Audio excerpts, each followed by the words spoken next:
Motifnya masih sama, kan? Pada dasarnya, ini untuk mengendalikan pikiran populasi, untuk mengarahkan mereka ke narasi politik tertentu yang lebih sejalan dengan penguasa, sehingga penguasa dapat tetap berkuasa, sehingga Anda tahu, uang masih bisa mengalir ke mereka. Ini terlihat jelas dimanapun Anda hari-hari ini.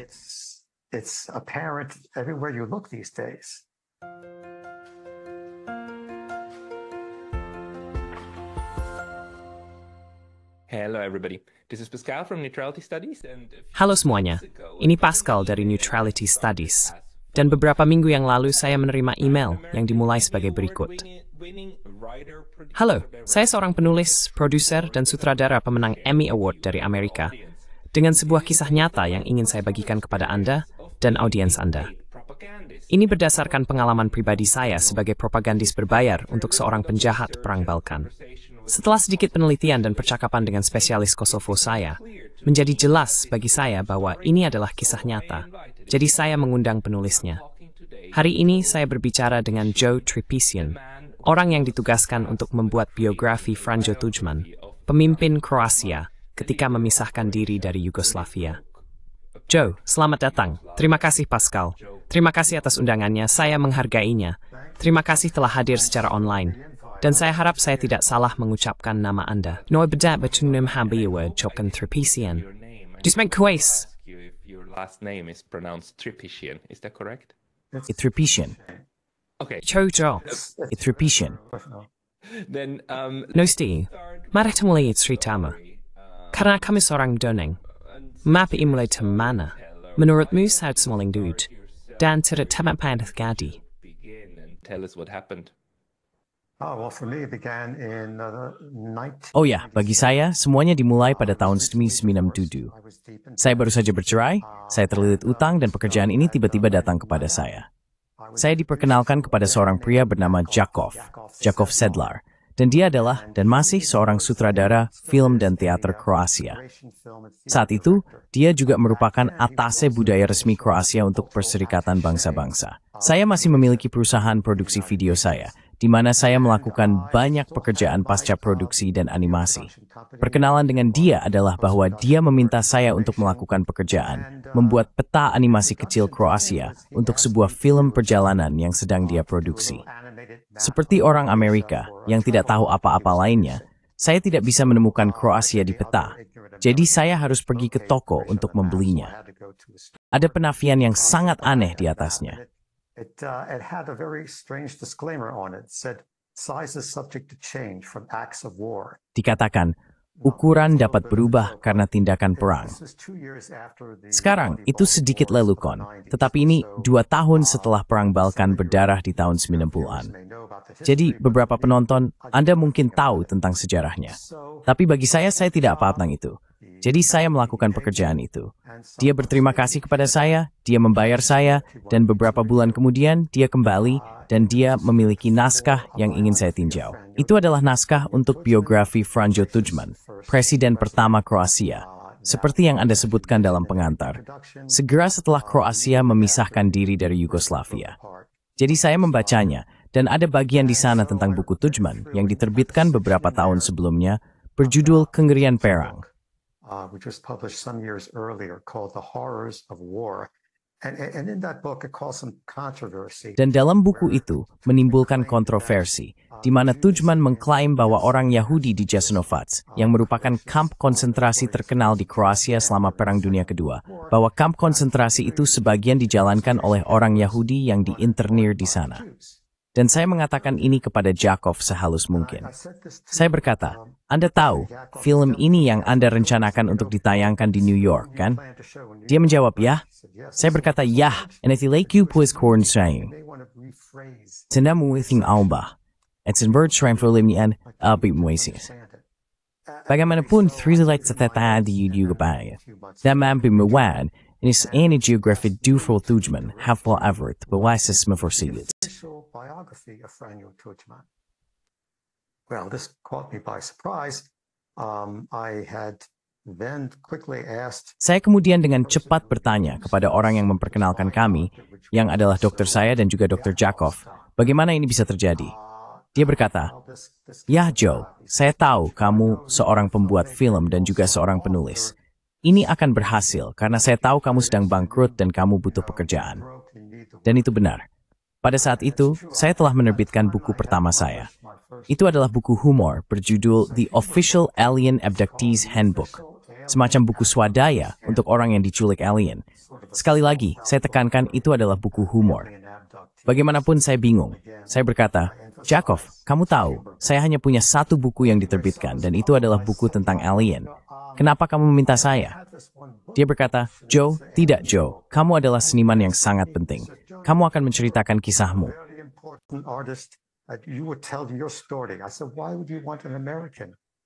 Saya bilang, "Kenapa kamu mau orang Amerika? Kamu tahu?" Dia bilang, "Kami ingin sudut pandang Amerika untuk memberitahu Tudjman betapa benarnya dia." Dan saya bilang, "Ya, kalau kamu mau itu, kamu sebaiknya menyewa firma PR saja. Ada banyak di sini di New York." Dia bilang, "Tidak, Joe, kamu benar-benar harus melakukannya." Saya bilang, "Lihat, pertama-tama, saya tidak tahu apa-apa tentang Tudjman. Kamu tahu. Dan saya bisa sangat kritis tentang itu. Beri saya akhir pekan, dan saya akan menghubungi kamu kembali." Jadi saya melakukan penelitian cepat. Saya menemukan bahwa Tudjman dipuji sebagai penyelamat rakyat Kroasia karena dia melawan agresi Serbia dan membawa negaranya lebih atau kurang aman menuju kemerdekaan. Dan juga, Tudjman dicerca sebagai neonazi, Idi Amin dari Balkan, jagal Balkan, dan istilah lain yang kurang menyenangkan.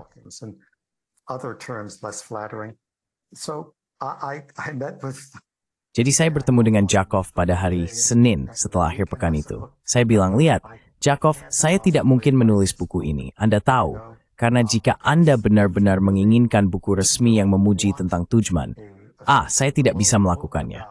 Saya tidak akan punya kredibilitas. Dan B, bahkan jika saya bisa, saya tidak akan melakukannya. Saya tidak ingin dikenal sebagai propagandis berbayar." Dan dia berkata, "Tidak, Joe, Anda benar-benar harus melakukannya. Dia sangat mendesak." Dan saya bilang, "Lihat, saya akan kritis. Jika saya menemukan sesuatu yang tidak saya setujui, saya akan kritis." Dia berkata, ya, Joe, lihat, saya akan membantu Anda, memberi Anda informasi." Dan dia menyerahkan saya brosur mengkilap ini. Ada foto Franjo Tudjman berjabat tangan dengan Bill Clinton. Dia tentu saja adalah presiden selama Perang Balkan. Dan dia berkata, "Lihat ini presiden Anda dan presiden kami." Here's your president and our president. Clinton loves Croatia. You must do both. Clinton menyukai Kroasia.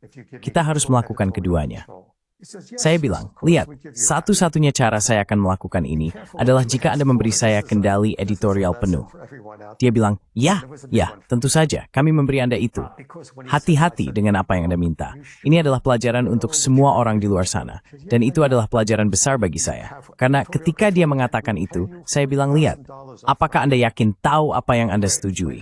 Dia bilang, ya, Anda memiliki kendali editorial dan kami membayar $40 di muka. Bagus. Kapan saya pergi? Begitulah cara perjalanan saya ke Balkan dimulai.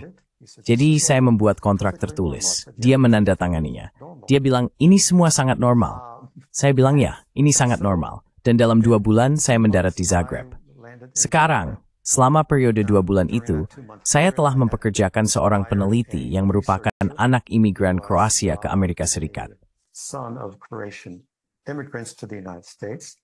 And during the war, he was Dan selama perang, dia adalah pendukung vokal Tudjman. Dia juga menjadi penerjemah untuk Tudjman dalam banyak kesempatan dalam negosiasi damai. Jadi dia mengenal hampir semua orang di sana. Saya kemudian mendengar beberapa gosip dan rumor bahwa namanya adalah George Rudman, dan bahwa George melakukan beberapa pekerjaan lepas untuk CIA. Saya tidak bisa memverifikasi itu. Jadi itu adalah tuduhan. Bagaimanapun, saya memiliki dia untuk satu sisi persamaan.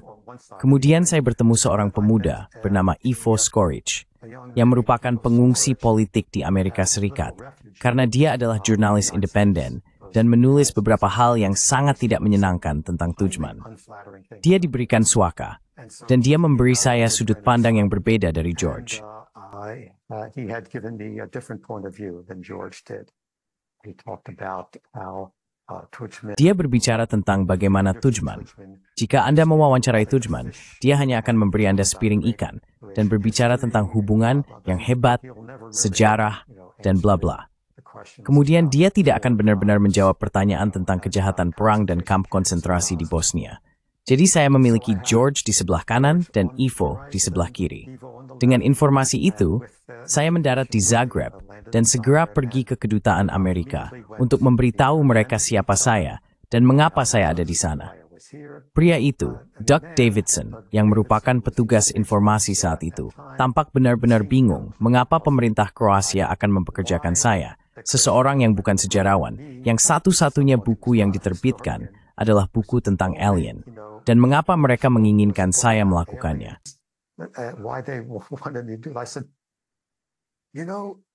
Saya bilang, Anda tahu, ini adalah sesuatu yang selalu ingin saya lakukan. Anda tahu, urusan luar negeri adalah cinta pertama saya. Sekarang pada titik ini, banyak orang akan bertanya kepada saya, "Oke, apa insentif sebenarnya Anda?" Saya tahu uang pasti menjadi insentifnya. Saya bilang ya. Tapi ingat, saya juga baru saja bercerai dan berharap sebagai pria lajang baru untuk bertemu beberapa wanita Balkan yang mungkin terkesan dengan paspor Amerika. Jadi itu adalah salah satu pengakuan pertama saya. Jadi kemudian, saya meminta Vakov membawa saya dari kantor ke kantor untuk bertemu politisi demi politisi, wawancara demi wawancara. Tidak pernah saya dibohongi oleh begitu orang dalam waktu yang begitu singkat.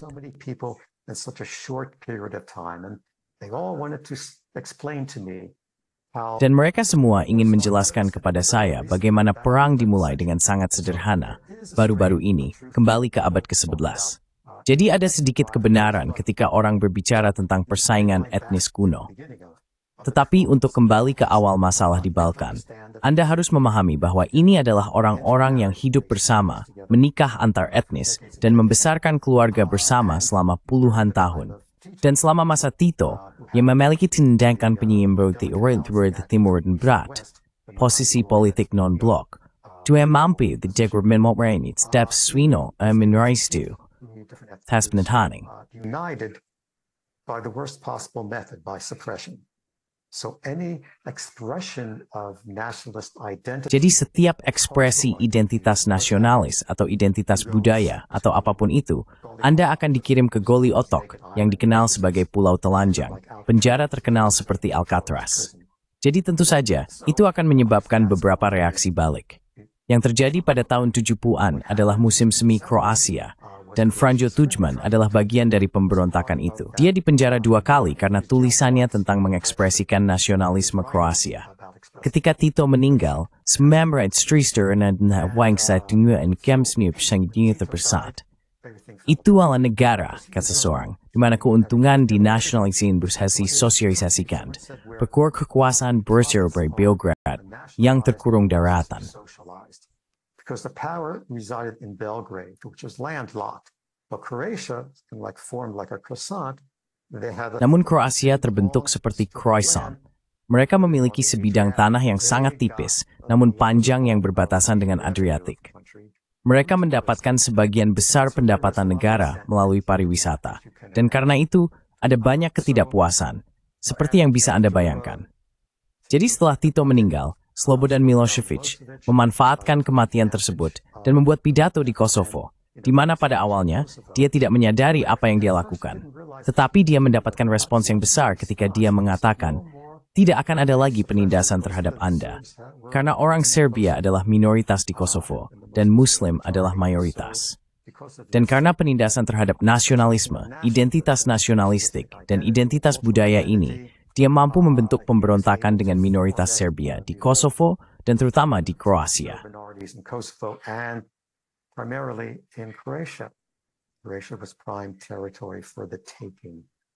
Kroasia adalah wilayah utama yang siap diambil.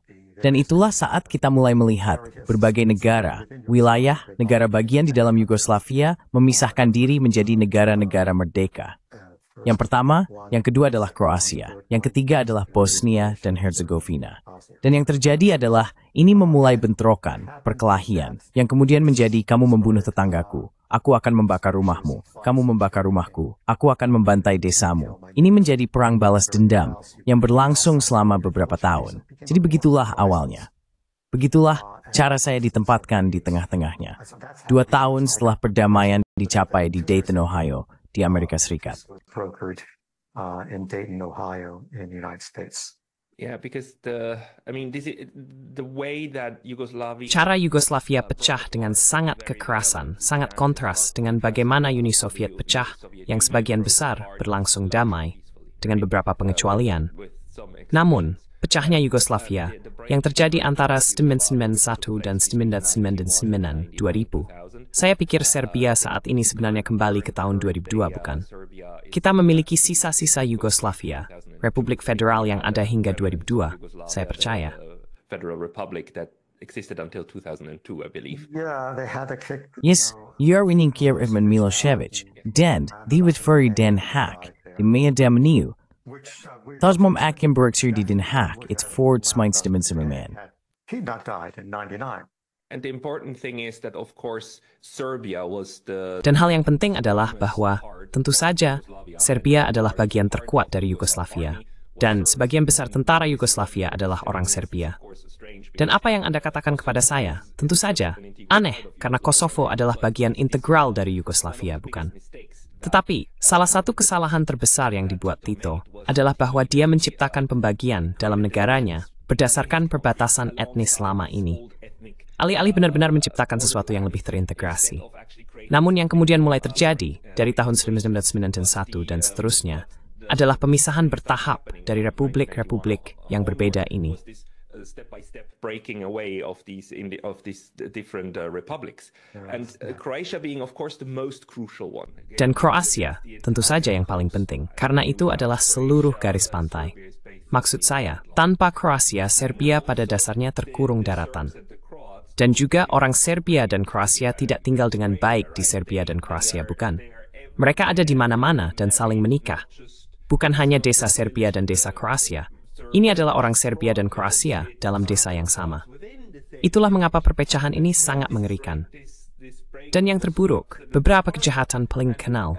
Srebrenica, bukan? Itu terjadi baik di film Smilok Thwut Small. Srebrenica. Help me, it was in 1995, right? Saya tidak tahu apa isenik tembris hethank for dalam wawancara ini. And in burst, the Sabbath few was grand. I can easily find that out. I'm sorry, because the timeline actually matters quite a lot. Saya minta maaf, karena garis waktu sebenarnya sangat penting. Saya juga merasa malu karena tidak memilikinya dengan benar di depan saya. Ini hanya karena begitu banyak hal terjadi dengan aktor yang berbeda, kemudian juga saling menyabotase. Tapi mungkin mari kita lanjut ke tahun 1997 ketika Anda berada di Kroasia, sekarang merdeka dan Anda tahu menjadi negara sendiri. Dan apa yang bagaimana itu berlanjut? Maksud saya, apa yang Anda tupidari, beba Anda westborg spatit honangohin. Maksud saya, sudah kami mitemboan carried teras. Jun spalm dit up is to its spesen at shonang. Their own national history to be believed. Yeah, absolutely. Ya, tentu saja. Dan izinkan saya menyebutkan, saya belum menyebutkan negara pertama yang pecah, yaitu Slovenia. Dan di sana, Anda tahu, Milosevic berkata, oh lihat, Anda bisa memilikinya. Ini sangat homogen. Dan mereka tidak memiliki apapun yang diinginkan Milosevic. Seperti yang Anda katakan, dia benar-benar fokus pada Kroasia. Tapi ya, maksud saya sangat frustrasi setelah wawancara ini yang Anda tahu tidak ada yang memberi saya informasi yang nyata. Jadi saya langsung beralih ke beberapa kontak yang diberikan Ivo kepada saya, yaitu jurnalis independen dan pembangkang. Dan itu cukup menarik, karena ketika saya melakukan panggilan telepon pertama saya ke seorang jurnalis, dia berkata, oh Tuan Joe, kami mendengar Anda di sini. Kami bertanya-tanya, kapan Anda akan menelepon?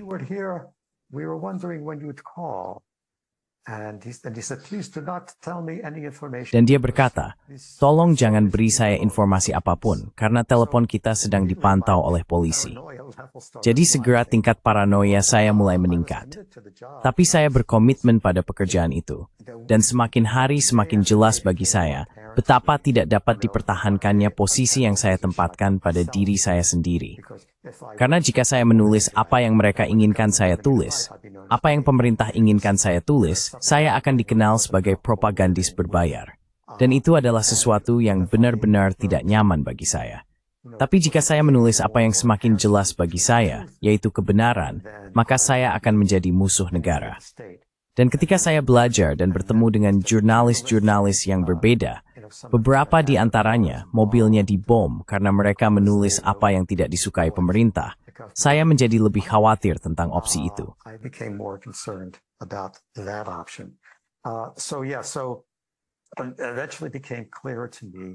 Akhirnya menjadi jelas bagi saya bahwa alasan mereka mempekerjakan saya bukan hanya karena Dr. Yakov memperkenalkan kami, tetapi karena mereka sedang menjalankan kampanye hubungan masyarakat besar-besaran untuk memperbaiki citra Tudjman di mata Barat. Sekarang, alasan besar untuk itu adalah karena Kroasia ingin masuk ke Uni Eropa, yang akhirnya mereka lakukan. Dan nomor 2, atau mungkin nomor 1, bahwa Tudjman sangat takut dipanggil ke Pengadilan Kejahatan Perang Internasional di Den Haag. Jadi ketika saya benar-benar menyerahkan naskah saya beberapa bulan kemudian, Yakov langsung menelepon saya keesokan harinya. Dia berkata, "Joe, tolong datang. Kami suka bukumu, tapi tolong datang. Mari kita bicara." Saya berkata, "Oke." Jadi dia menyusuduk dan dia berkata, "Joe, kamu menulis buku yang sangat bagus. Buku yang sangat bagus."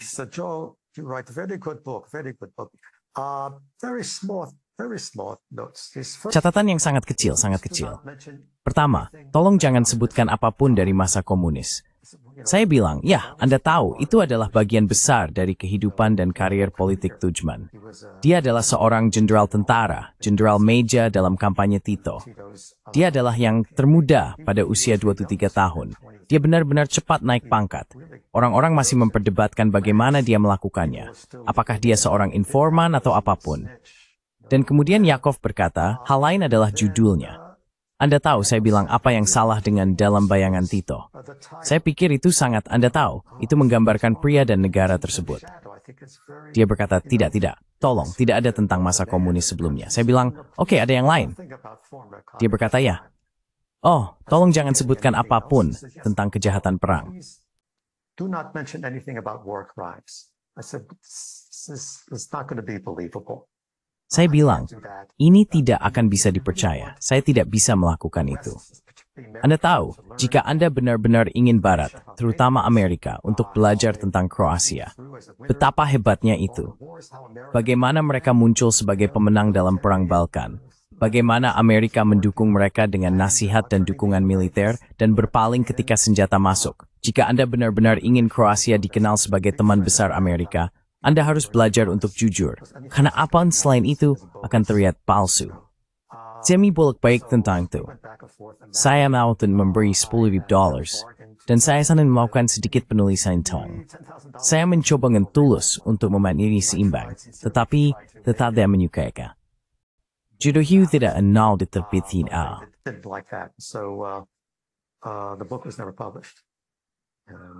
Anak in Tito's shadow, tidak kini. Well, it does exist, this is not published, you know. Ya, itu memang ada. Hanya saja belum diterbitkan, kamu tahu. Mungkin suatu saat nanti akan saya terbitkan.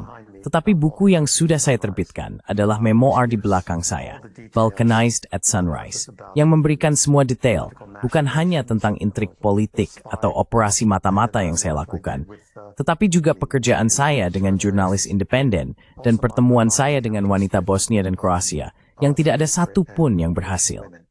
Jadi itu gagal. Let's talk a little bit about what you actually learned when you were there. Mari kita bicara sedikit tentang apa yang sebenarnya Anda pelajari ketika Anda berada di sana. Menjadi sangat jelas bahwa Anda adalah bagian dari pendekatan Kroasia melalui perantara untuk menulis ulang sejarah dengan cara yang menguntungkan bagi Tama untuk Tudjman. Pada tahun 1993, yang disebut Pengadilan Kriminal Internasional untuk bekas Yugoslavia dibentuk. Antara tahun 1993 dan hingga dibubarkan, saya pikir pada tahun 2017, pengadilan ini melakukan banyak penelitian tentang kejahatan perang dan ditugaskan untuk meneliti kejahatan perang di semua pihak. Terkenal, pengadilan ini sebenarnya mendakwa Milosevic. Milosevic secara misterius meninggal, tampaknya gantung diri, meskipun ada kontroversi tentang hal itu saat dalam tahanan. Saya pikir dia berada di Den Haag pada saat itu. Dan kemungkinan bahwa beberapa pemimpin politik tertinggi akan didakwa dan harus diekstradisi ke Den Haag adalah nyata. Nuwas Istifta Kroasia untuk mengatakan, seperti tidak, kami butuh lembaran bersih, sejarah yang bersih. Kami meradikaliskan. We need a clean slate, a clean history. So let's go out. Let me give you the story here. So, Izinkan saya menceritakan kisah ini. Jadi Yakov telah mengatur agar saya mewawancarai Tuđman di depan kamera. Dia memiliki seluruh kru kamera di sana. Dan kemudian saya menghabiskan sebagian besar 2 hari mewawancarai Tuđman. Yang pertama, saya menggelengkan kepala karena saya mengalami migrain berulang. Tetapi ketika saya mengingatnya, saya bertanya, begini, jadi ceritakan kepada saya bagaimana Anda terlibat dalam politik Kroasia. Secara harfiah, 40 menit kemudian, dia masih memberikan jawaban untuk itu. Dan kru kamera, para kameramen tertidur, Anda tahu pada saat itu. Jadi saya berkata, oke, lihat, ini adalah hari berikutnya. Saya memutuskan untuk langsung ke pertanyaan-pertanyaan besar. Oke, jadi saya berkata, sehari sebelum wawancara kedua, yaitu 6 Oktober 1997, diumumkan kesepakatan bahwa 10 tersangka kejahatan perang Bosnia-Kroasia akan secara sukarela menyerahkan diri ke Den Haag. war crime suspects would voluntarily surrender to The Hague. Okay? And that announcement was immediately followed by Dan pengumuman itu segera diikuti dengan pelepasan kredit sebesar $40 juta kepada Kroasia oleh Dana Moneter Internasional. Oke, jadi saya bertanya padanya. Saya bilang, oke, kemarin Tuan Presiden, Kroasia setuju bahwa penjahat perangnya akan menyerahkan diri ke Den Haag. Saya bertanya, apakah Anda melihat kejahatan perang sebagai bagian yang tak terhindarkan dari perang? Dan dia menjawab, dia berkata tentang mengutip saya tidak mendukung untuk menganggap dalam istilah yang sama, mereka yang menyebabkan agresi, yang menyebabkan semua tragedi ini, yang membahayakan baik keberadaan Kroasia maupun kehidupan warganya, dan orang-orang yang selama berbagai operasi tidak bisa menahan, tidak bisa mengendalikan perasaan balas dendam mereka, keinginan mereka untuk membalas. Jadi dia baru saja mengakui bahwa dia mendukung orang-orang ini. Dan itu lebih jauh dari itu. Jadi, itu adalah ya. Seperti, ya jika kita melakukannya itu tidak apa-apa. Jika orang lain melakukannya, itu jelas merupakan kejahatan perang dan harus diadili. Tapi jika kita melakukannya, itu tidak apa-apa. Yang mana hukum internasional tidak bekerja seperti itu. It doesn't work like that. Yes. But here's the thing. Ya. Tapi begini, di Balkan, selama dan setelah perang seperti ini, pahlawan perang kami adalah penjahat perang kalian. Penjahat perang kalian adalah pahlawan perang kami. Oke? Faktanya, pada tahun 2017, ada seorang sutradara operasi lain, Slobodan Praljak, yang terkenal bunuh diri di pengadilan setelah dijatuhi hukuman atas kejahatan perang. 12 hari kemudian, dia diberi penghargaan besar di kota Zagreb, dihadiri oleh menteri dan politisi tingkat atas, seorang pahlawan.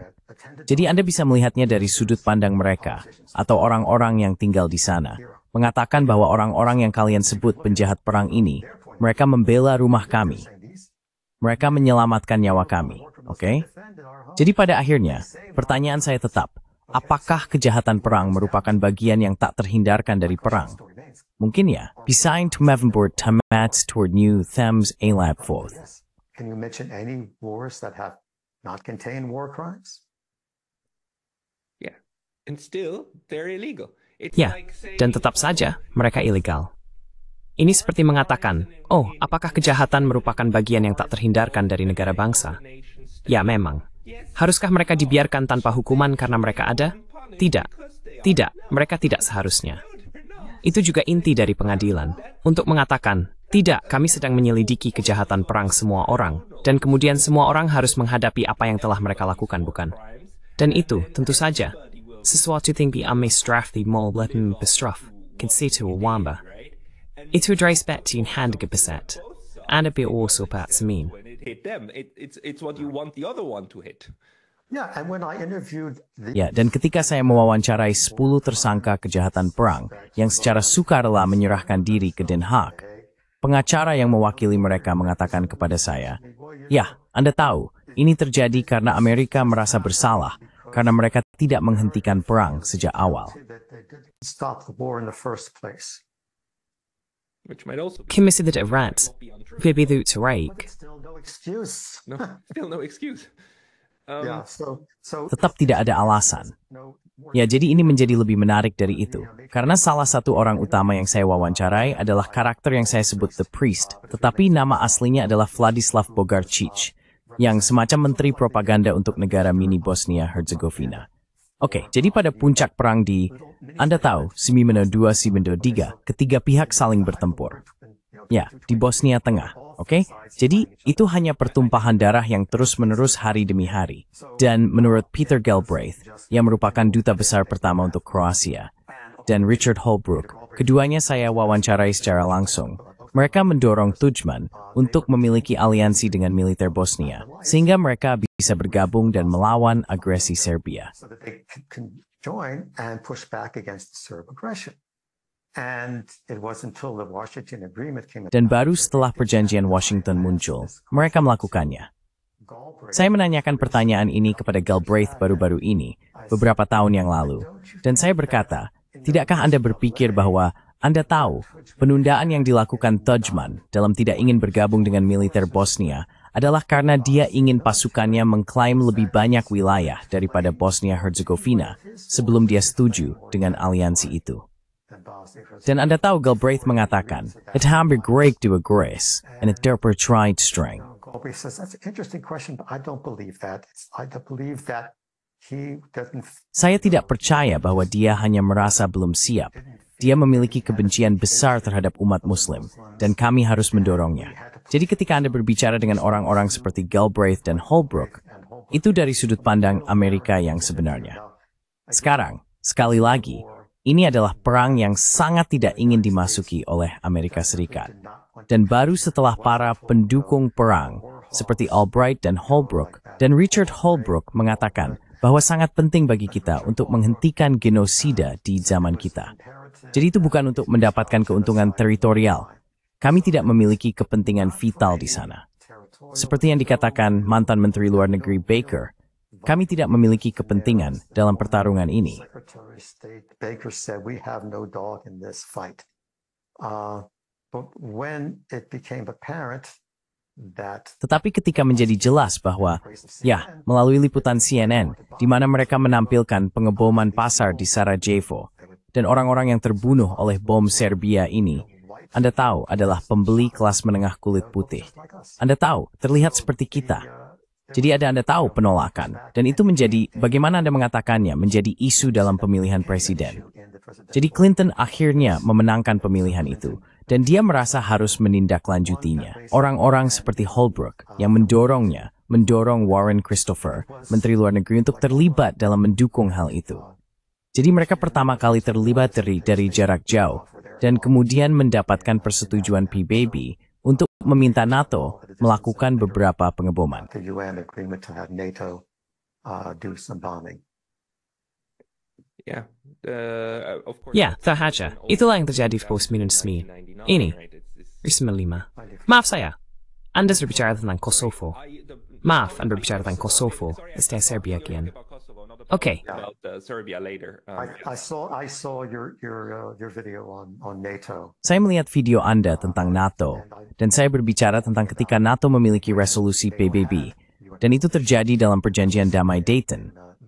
Jadi ya, pada dasarnya itu adalah mengebom Milosevic ke meja perundingan. Mereka memiliki banyak perjanjian damai yang gagal sebelum itu, dan itu benar-benar sampai pada batas tentang wilayah. Dan apa yang dikatakan Holbrooke kepada saya, dia mengatakan bahwa Tudjman adalah kunci untuk Dayton. Karena tanpa persetujuannya pada apapun, Anda tahu tidak akan ada yang terjadi. Dan perjanjian, Anda tahu, perdamaian tidak akan terjadi. Dan saya menyebutkannya dalam perjanjian damai. Masih gencatan senjata terpanjang dalam sejarah. Ini adalah negara yang gagal karena cara semuanya disusun. Itu disusun tetap dalam keadaan tidak nyaman ini, di mana Anda memiliki otoritas pusat yang lemah. Menunjukkan rekomendasi Justini yang bisa Australia memberikan 51% dari GRU kepada mereka dan 49% sekarang Republika Srpska yang sewannotin memiliki Serbs and himenoks may smar. Which was an insult to the Bosnian Muslims. Yeah, and now we're talking about Bosnia. Bosnia, the state of the country. Sekarang kita berbicara tentang Bosnia, negara Bosnia-Herzegovina, seperti yang ada saat ini. Tapi apa hasil pembelajaran utama Anda dari ini? Seperti memahami bahwa yang mereka inginkan dari Anda adalah menulis hagiografi tentang Franjo Tuđman yang suci, yang Anda tahu tidak bisa melakukan kesalahan dan tidak memiliki masa lalu komunis. Maksud saya lagi, orang itu adalah seorang komunis di bawah Tito. Dia adalah bagian dari itu, kan? Sama seperti Yeltsin adalah bagian dari Partai Komunis Uni Soviet. Dia juga salah satu dari mereka, sama seperti Milosevic dan yang lainnya, kan? Mereka semua ada di dalam partai ini. Dan kemudian partai itu juga pecah, kan? Dan mereka ingin melupakan sejarah itu. Yang mereka ingin fokuskan adalah perjuangan heroik untuk kebebasan dan kemerdekaan, kan? Dan kemerdekaan. Independence.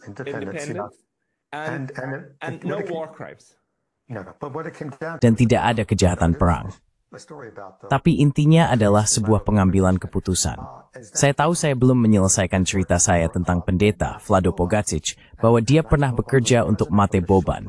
Dan Mate Boban adalah presiden dari negara kecil Bosnia Kroasia yang berumur pendek bernama Herceg Bosna. Dan yang dikenal dari Boban adalah kesetiaannya yang luar biasa, darah, tubuh, dan jiwa kepada Franjo Tuđman, yang dia pandang sebagai orang suci, sebagai penyelamat rakyat Kroasia. Jadi apa yang dia lakukan adalah mengikuti perintah Tuđman demi kata.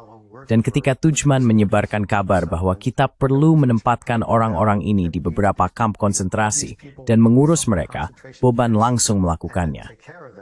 Oke, dan ini jelas menjadi titik permasalahan bagi AS untuk terlibat dalam mendukung Kroasia, karena mereka tidak ingin terlibat dengan seseorang yang melakukan kejahatan perang.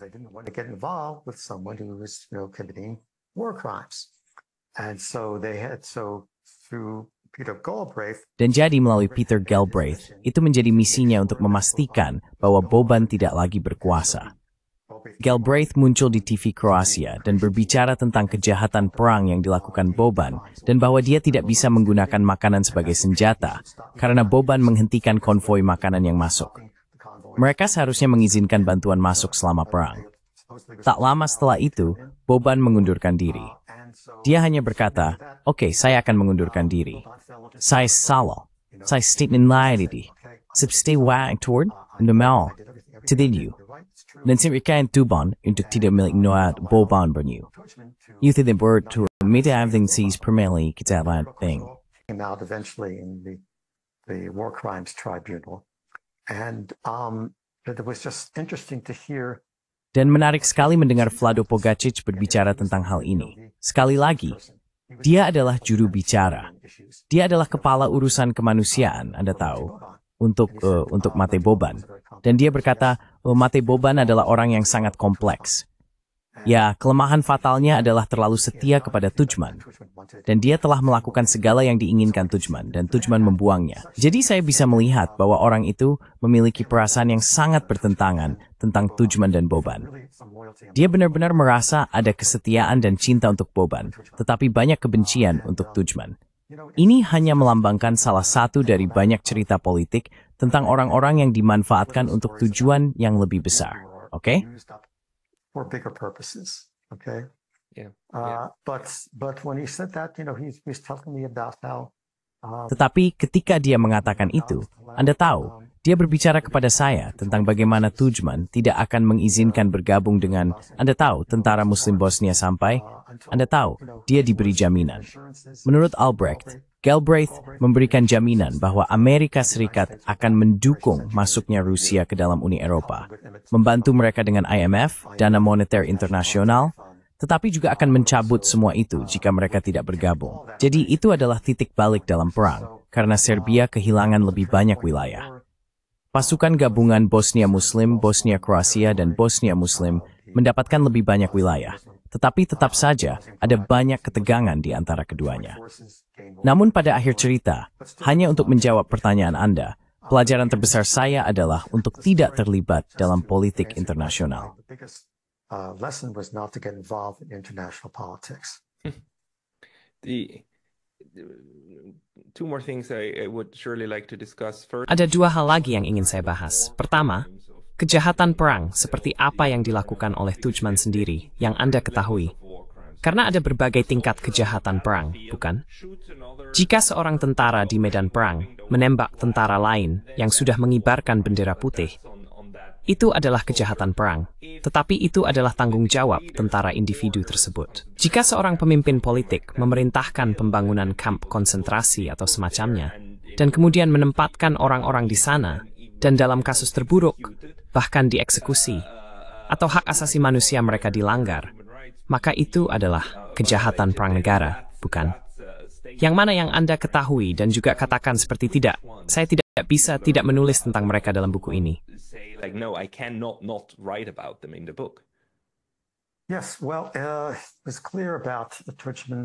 Ya, baiklah. Itu jelas tentang hubungan Tudjman dengan kamp-kamp konsentrasi di Bosnia. Dan setelah kematian Tudjman, ada dakwaan yang dikeluarkan oleh Den Haag terhadap para jenderal. Dan mereka menyebutkan peran Tudjman dalam apa yang mereka sebut sebagai usaha kriminal bersama, yang bertujuan untuk secara permanen mengusir orang Serbia dari Kroasia. Ada operasi Badai pada tahun 1995. Itu adalah pembersihan etnis, bukan? Sebuah operasi pembersihan etnis. Ya, itu adalah kejahatan perang. Tepat sekali. Ja, destijdsmoment pembers etnis, neenkruisering perang. Dan inleest mot.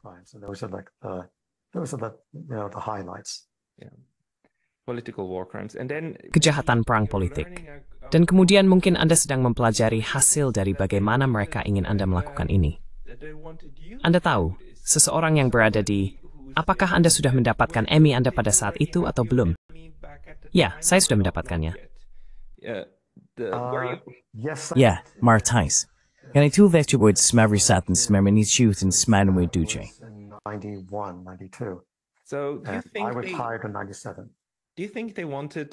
Menurut Anda, apakah mereka menginginkan seseorang yang bisa mereka katakan, seperti lihat, ini adalah sutradarang penghargaan Emmy, yang kemudian bisa Anda tahu, di Hollywood, menjual ini kepada publik Amerika. Itu tujuannya, kan? Ya, dan biar saya beritahu sesuatu yang belum saya sebutkan. Setelah saya meninjau naskah untuk film biografi Jakov tentang Franjo Tudjman, berjudul Franjo Tudjman, George Washington, Kroasia, dan sebelum dia mempekerjakan saya untuk menulis buku, dia telah membuat biografinya. Dia memberikan saya salinannya. Saya memutarnya, dan di kredit pembuka tertulis, disutradarai oleh Jakov Sedlar dan Joe Trpician. Biasanya saya tidak keberatan berbagi kredit. Tapi sesnaim biswinggap menaberti of found a cuttershow to a film tersebut. In simbamada ding, remarevi regen now, jaten soy cooper small. And the thou? See what I'm doing for you. You know, now you have a name of this great, by the way, Yakov's films. Sekarang Anda memiliki nama dari film-film hebat ini. Omong-omong, film-film Jakov sangat kasar. Sebagai propaganda politik, mereka sangat jelas. Sebagai seni dan teknis, mereka berada di bawah level B. Dia dikenal sebagai Leni Riefenstahl dari Kroasia. Tetapi saya menambahkan, tanpa bakat. Dan dia memiliki reputasi yang sedemikian rupa sehingga baru-baru ini film terbaru yang dia buat dibintangi oleh yang sangat membutuhkan pekerjaan, Kevin Spacey. In Night Scared in Nowhere Grelu. Jakov med Filito with Trent to Brisper, no mannequin Spacey. Bestap, Franjo Tudjman. Spacey played, get ready for it, Franjo Tudjman. Tidak mungkin. No way, dude. And it was called... Tidak mungkin. Tidak mungkin, kawan. Dan itu disebut Once Upon a Time in Croatia. Sekarang saya hanya bisa mendapatkan beberapa klip dari TV Kroasia karena belum dirilis. Dan saya tidak tahu, alasan sebenarnya adalah Jakov mengatakan dia tidak mendapatkan uang untuk merilisnya. Tapi saya ingat berbicara dengan sejumlah orang, termasuk produser dan kru kamera yang bekerja untuk Jakov di akhir 90-an, yang masih belum dibayar olehnya. Dan ada sebuah film yang konon saya sutradarai bersama Jakov. Anda tidak bisa mendapatkan salinannya kecuali mencarinya di eBay, karena master dan semua salinan lainnya disimpan di laboratorium. Masih belum dibayar oleh Jakov. Are kept in the lab, still haven't been paid by Yakov. So Yakov, you know, he paid me this. Jadi Jakov, dia membayar saya uang ini. Tetapi ketika dia membayar saya uang ini, dia membayarnya dalam beberapa angsuran. Cek pertama ditulis di tinggal Kroasia. Cek lainnya ditulis oleh "Saya bersumpah demi Tuhan", sebuah restoran Italia di Queens, New York. Jadi dia bisa mengumpulkan uang dan kontribusi dari diaspora dan sumbangan 10.000. Dan dia bisa, seperti menggunakan itu, bersama dengan uang negara, kita cemati bekerja Utsman, melakukan kerjaan. Fanya tahu, sedang malmingaf de medasi bisa main uang, dan mas takut terbak and forful. He has quite a talent for that. So your story is actually it's not. Jadi, cerita Anda sebenarnya bukan hanya tentang bagaimana negara Kroasia atau Tudjman mencoba menulis ulang sejarahnya sendiri, tetapi juga tentang bagaimana orang-orang yang menganggap ini penting, seperti tokoh ini, Jakov, percaya bahwa penting untuk menggambarkan sejarah Kroasia dengan benar, bukan? Jadi, bukan hanya negara, ada propagandis dan ideolog yang ingin memutarbalikkan narasi dan melakukannya dengan berbagai cara. Thatcher orang-orang seperti Anda untuk mempermabis garis tersebut dan mereka goling. And with simid-yumidim satheng mercy to go forth at to it to ma'an. A narrative, like if you do that big enough. Yeah, and so you look back on it. Ya, dan jadi jika Anda melihat kembali dari perspektif hari ini, Anda melihat upaya propaganda itu tidak ada apa-apanya. Anda tahu, maksud saya, Anda melihat negara-negara otoriter lainnya dan jenis propaganda yang mereka dorong, dan itu sangat dipercepat, tentu saja melalui media sosial, sangat canggih, sangat terarah. Dan tetapi motifnya tetap sama, bukan? Itu untuk mengendalikan pikiran populasi pada dasarnya. Anda tahu, untuk mengarahkan mereka ke dalam narasi politik tertentu yang lebih sejalan dengan penguasa. Hingga penguasa dapat tetap berkuasa, hingga Anda tahu, uang masih bisa mengalir ke kepada mereka. So that the money could still flow up to them. So it's apparent everywhere you look these days. Jadi ini terlihat jelas di mana-mana saat ini. Namun yang menarik saat ini adalah jenis-jenis protes yang terjadi di tempat-tempat seperti Serbia. Protes spontan dipicu oleh kecelakaan fatal di stasiun kereta. Dan itu hanya dipicu oleh mahasiswa.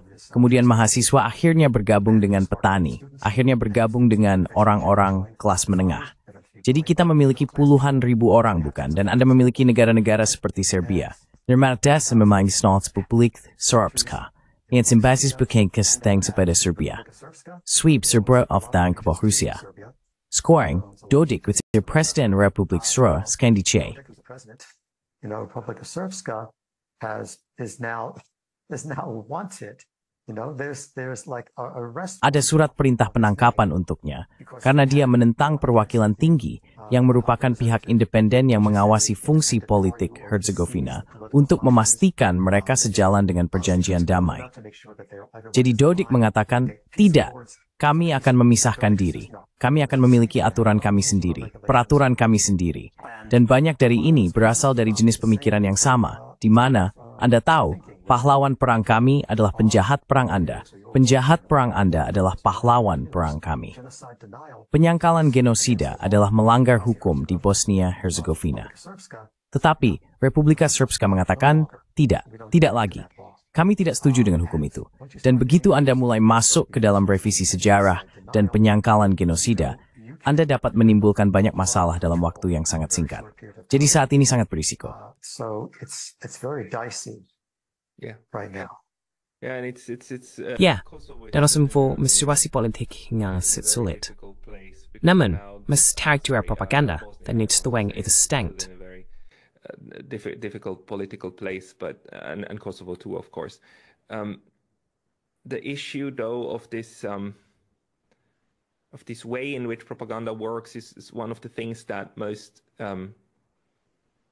concerns me, because it's still Hal ini mengkhawatirkan saya, karena kita sangat terlibat di dalamnya saat ini, bukan?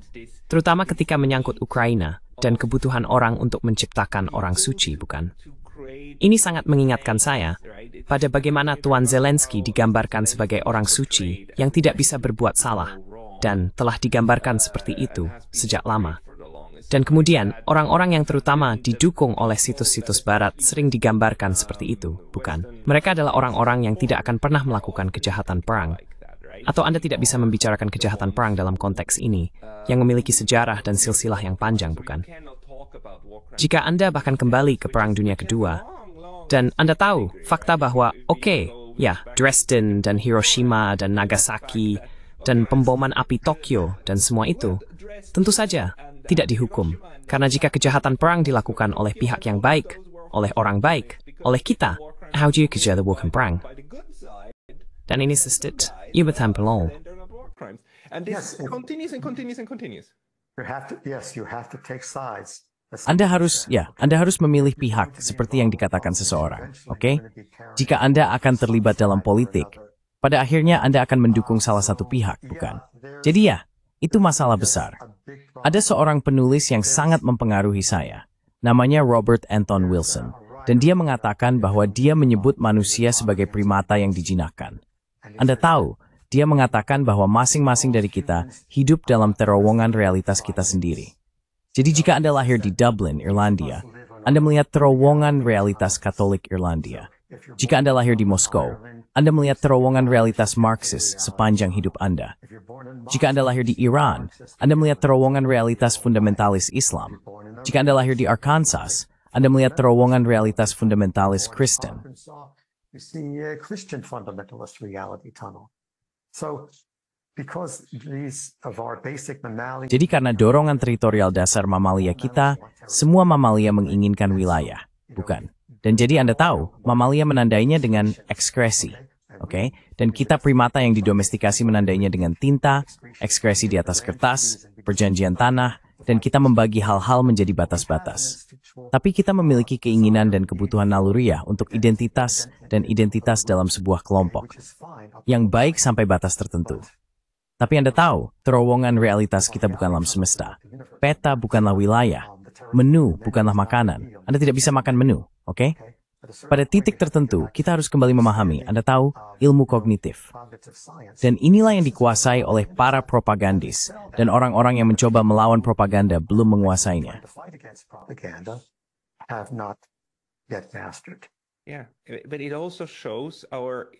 Tapi itu juga menunjukkan ketidakmampuan kita, meskipun kita berusaha sekuat mungkin untuk memahami sesuatu secara objektif. Kita akan selalu memahami hal-hal secara naratif, sebagai sebuah cerita. Kita akan menghubungkan titik-titik, dan kita akan membuat garis waktu, bukan? Dan kemudian hal yang paling sederhana untuk dilakukan adalah membuat garis waktu dan cerita yang sesuai dengan diri kita sendiri. Seperti yang Anda katakan, terowongan, bukan? As you would put it, the tunnel, right? Centralis. The reality tunnel.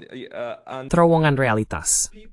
Dan orang-orang pergi sangat jauh untuk itu, dan membayar orang lain untuk menciptakan kembali terowongan realitas bagi populasi lain, agar mereka dapat berbagi terowongan itu, setidaknya dalam aspek ini. Dan kemudian, bagian dari terowongan itu, tentu saja, adalah bahwa Anda tidak melihat apa yang ada di balik dinding, bukan?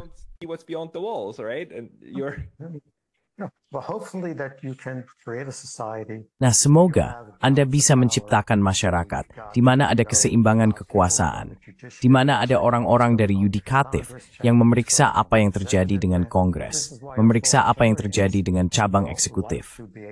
Inilah mengapa para otoriter suka menguasai semua cabang di bawah kekuasaan mereka. Sehingga tidak ada lagi pemeriksaan dan keseimbangan, tidak ada lagi batasan pada kekuasaan mereka, dan tidak ada lagi batasan pada jumlah kekuasaan, uang, station, and enough kawuku, nitami transikrut narid for, yang narsistik, yang nachek nere. And self-destructive. And we need, of course, the acceptance. Dan kita perlu tentu saja menerima bahwa ada berbagai terowongan realitas, bahkan yang saling bertentangan pada saat yang sama. Dan kita perlu hidup dengan fakta itu. Kita perlu hidup dengan fakta bahwa penjahat perang bagi satu orang adalah pahlawan bagi orang lain, bukan? Atau teroris bagi satu orang adalah pejuang kemerdekaan bagi orang lain. Maksud saya, kita perlu hidup dengan itu. Dan kemudian kita perlu mendekatinya dengan cara tertentu. And then we need to approach it somehow. Yeah, and the fact is that Ya, dan faktanya adalah bahwa Tudjman adalah satu-satunya orang yang mampu memimpin negaranya keluar dari perang dengan sukses melawan Serbia. Dia mampu membentuk pasukan tempur dalam semalam ketika milisi Serbia yang menguasai, seperti yang Anda katakan sebelumnya, JNA, Tentara Nasional Yugoslavia, dan semua senjata. Sekarang, di mana Anda menemukan pasukan tempur yang efektif dalam semalam? Anda memiliki jumlah tentara yang terbatas, jadi, Jusuftavis seri, Anda saya Pramon, Beremporsunoth. Mengapa tidak ada depi kejahatan Paul? Mungkin ini amat dan sebagainya. Ya. Ya, dan perlu diterima bahwa Tudjman adalah selambaan sejarah antik. Kedua pada saing foto. Kedua segedius, semana sangat langkor. Sesangat senang food sarang thani. Inyumeng dotam at the isborpan hufs memarmuin. Kawithith. Sudah lama sejak saya berbicara dengan seseorang seperti itu. Well, I'm glad we could work this out because it's Ya, saya senang kita bisa menyelesaikan ini karena Anda tahu, ini adalah fakta. Ini adalah realitas yang jika kita tidak menerimanya dan tidak menanganinya, mereka akan menghancurkan kita. Dan maksud saya, hal terburuk yang bisa kita lakukan adalah menciptakan seperti yang Anda katakan hagiografi dari seorang pemimpin politik yang kemudian kita salah identifikasi sebagai solusi untuk semua masalah. Itu bukan the solution to all problems. That's not. They are not. Mereka tidak. Pada peringatan 15 tahun Perjanjian Damai Dayton, Richard Holbrooke memberikan pidato di Universitas New School di New York City. Saya ada di sana dan dia mengatakan ada beberapa hal yang akan dia lakukan secara berbeda. Salah satunya adalah tidak memiliki komisi rekonsiliasi seperti yang dimiliki Afrika Selatan. Tanpa rekonsiliasi, tanpa mengatakan, oke ya, Anda melakukan kejahatan ini. Ya, saya mengakui saya melakukan kejahatan ini. Anda mempengaruhi orang-orang ini. Ya, saya setuju, saya mempengaruhi orang-orang ini. Dan tanpa itu, Anda tidak akan meminta pengampunan. Anda hanya akan meminta rekonsiliasi. Rekonsiliasi tidak berarti mereka tidak dipenjara karena kejahatan yang mereka lakukan. Rekonsiliasi berarti Anda datang untuk mendamaikan masa lalu Anda sendiri. Dan mungkin keterlibatan Anda sendiri. Mungkin Anda terjebak. Mungkin Anda berhenti berbicara dengan tetangga Anda. Sebenarnya, Tara Abercrombie Lambert yang merangkumnya. It's now Tuf Crossy Lammer, and easy wem to the Tosa. May God strike dead my neighbor's cow. buat angga saya. Sangat small. My neighbor's cow. Sapi tanggagaya. Siteng umanya dimulai. Dimulai hawan. Ite berconverge you and you. The human level. That's what we need to stop. Yeah. Itulah yang perlu kita hentikan. Sangat menarik bahwa Anda menyebutkan hal itu, karena saya memiliki video dengan seorang hakim Jerman yang bekerja dengan pengadilan di Afrika Selatan. Dan dia memiliki cerita yang sangat bersemangat untuk diceritakan tentang hal itu juga. Saya sekarang akan memikirkan, apakah saya akan mempublikasikan pembicaraan ini terlebih dahulu atau miliknya. Tetapi keduanya pasti saling melengkapi, karena rekonsiliasi adalah apa yang perlu kita upayakan. Tripisian. Saya mengucapkan terima kasih banyak atas cerita yang Anda bagikan dan atas wawasan tambahan yang Anda berikan kepada kami. Senang Suaskal. Terima kasih banyak. Fesish.